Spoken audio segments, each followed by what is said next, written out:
Hello everyone and welcome back to another video.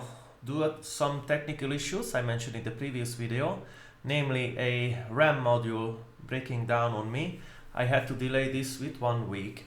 Luckily the RAM was still under warranty, so I got the full price back, which allowed me to buy another 32GB kit for even cheaper.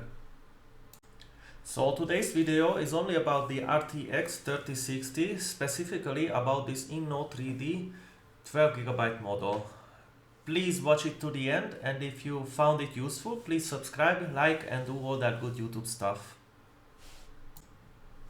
Nvidia released the 30 series RTX cards back in 2021 January, and it was one of the worst launches ever from a gamer's perspective. All the cryptos were at an all-time high price, and that time the new generation of GPUs were at such high demand as never really seen before. Add to all of that, all the people were sitting at home because of a pandemic of an unknown origin, and you have the GPU crisis never seen before. As for the card itself, it was built on the Ampere architecture and an 8nm process size.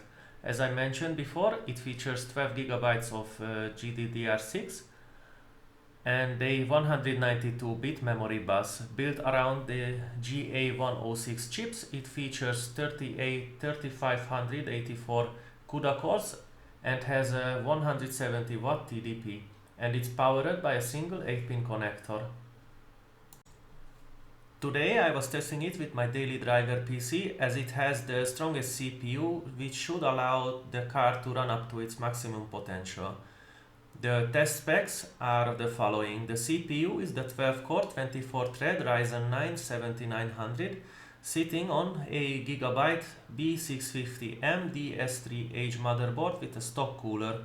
It has 32GB of DDR5 6000 cores and vengeance memory, but this is running only at 5200 MHz. And the system is powered by a 650W Be Quiet 80 Plus Gold PSU. The boot drive is a Crucial P2 500GB NVMe SSD with a fresh install of Windows 11, and the games are stored on a 3TB hard drive. All testing was done in 1080p on a 144Hz monitor, but mostly aiming for a good balance of performance and quality. I tested 7 games today, mostly the same as in the previous 1060 video.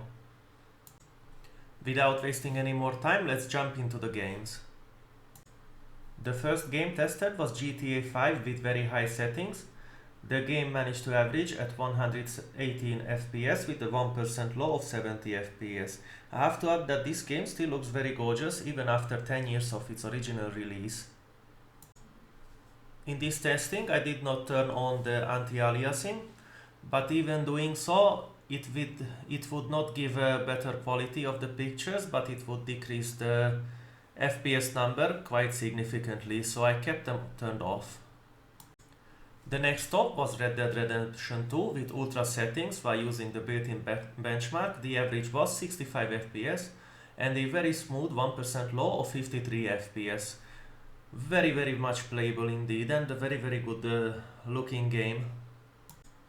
For the third game I chose Assassin's Creed Valhalla, also with the built-in benchmark and ultra and very high settings on the game, and it was averaging 80 FPS with the 1% low number being 58. Also a very much playable experience with very high quality settings. The next game tested was Cyberpunk 2077, also with the built-in benchmark. With very high settings and without any ray tracing, the game averaged at 48 FPS and the 1% low was 37. After these runs, I was playing around a bit with the settings, and a good set of medium and high settings. The new average were 76 FPS and the 1% low being 53. After all the AAA titles, we shall continue with some of the esports titles. We have CSGO on everyone's favorite map of Dust 2 with very high settings. The game averaged at 187 FPS with a 1% low of 99 FPS. At next, I got Fortnite, which I have tried again with epic settings, but this time it didn't fall apart and the game averaged at 74 FPS with a 1% low of 51. After this run, I went back and played a little bit more with the settings. I used the high preset and the average jumped up to 91 FPS with a 1% low of 67. I am sure with some lower settings and still keeping the 100% resolution scale, the game would go up and above 100 FPS. And today, last but not least at all, I have tested PUBG on the map of Erangel. This time around I went with the ultra high settings, which I did not try before, and the game was surprisingly smooth with an average of 93 FPS and a 1% low of 60 FPS. Lowering the quality settings a little bit would bring us even beyond 100 FPS average easily.